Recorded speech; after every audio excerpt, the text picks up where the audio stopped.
Let's try practice problem B for sample problem 3.2.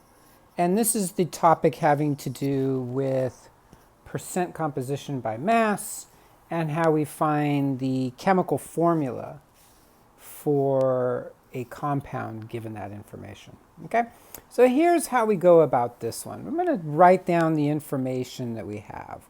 We have 62.04% carbon. So I'll write C for carbon. We have 10.41% for hydrogen. And we have 27.55% by mass oxygen. Now, if you take a look at those three numbers and you add them together, you'll find that they add up to 100. So that means that 62% of the total mass of the compound. Remember, this compound has carbon, it has hydrogen, and it has oxygen. So we don't know what those subscripts are. That's what we're going to try to figure out by getting the chemical formula. But we do know that add those up till you get 100. That means that if I had 100 grams of the compound, suppose I said I have 100 grams here. Well, 62.04% of that would be carbon. 10.41% would be hydrogen, and 27.55% would be oxygen. So let's just make those grams. Let's just say, look, in this compound, if I have 100 grams, this is how many grams of each element we would have.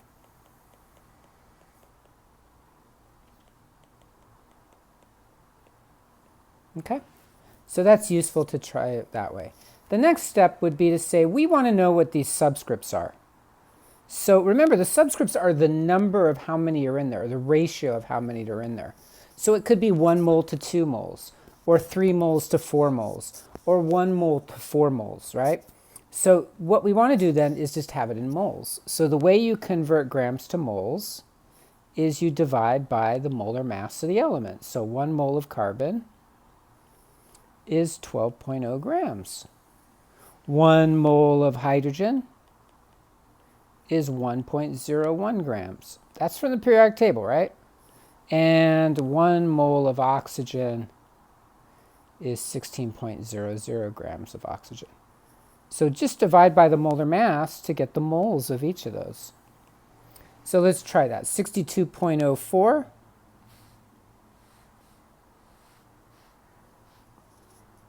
divided by 12.01, and you get 5.166.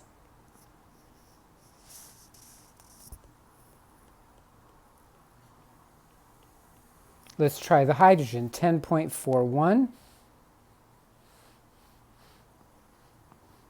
divided by 1.01. 10.31, right? 10.31.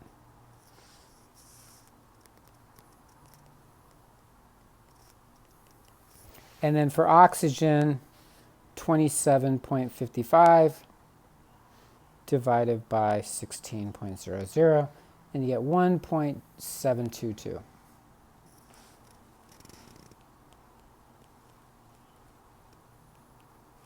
Now, just kind of eyeballing it, it looks like 5.166 is half of 10.31. And it looks like 1.722 is about a third of 5.166. So here's how you figure it out. What you do is you normalize it. You make one of them 1. So like if I were to say something like this, the ratio C6H2O6 would be the same ratio as C3H03, right? I just divide everything by 3. Okay, so what I'm doing there, I'm dividing everything by 2, I'm sorry. You're dividing by the smallest number. So you do the same thing, you just divide everything by the smallest number. So for carbon, 5.166, if you divide that by the smallest number, 1.722, I'm guessing it's about 3, but let's see. 5.166 divided by 1.722, It's 3. Okay, it is 3. It works out to 3. That's nice. So that means there's 3 times as many moles of carbon as there is oxygen. And then if you take hydrogen, there's 10.31 moles of that. Divide that by the smallest number. That should come out to 6.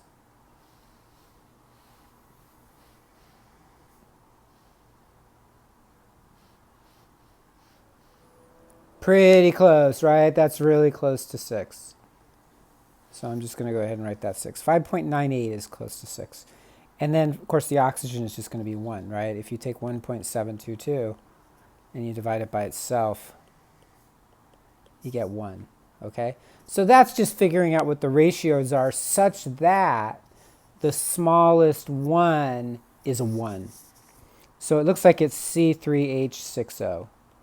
And that's really what we would call the empirical formula. So when you see that word or that term empirical formula, that's referring to the simplest molecular formula you could get. Okay? So in this problem, they call it the simplest molecular formula. But in fact, we call it the empirical formula. So there's your answer there. Okay?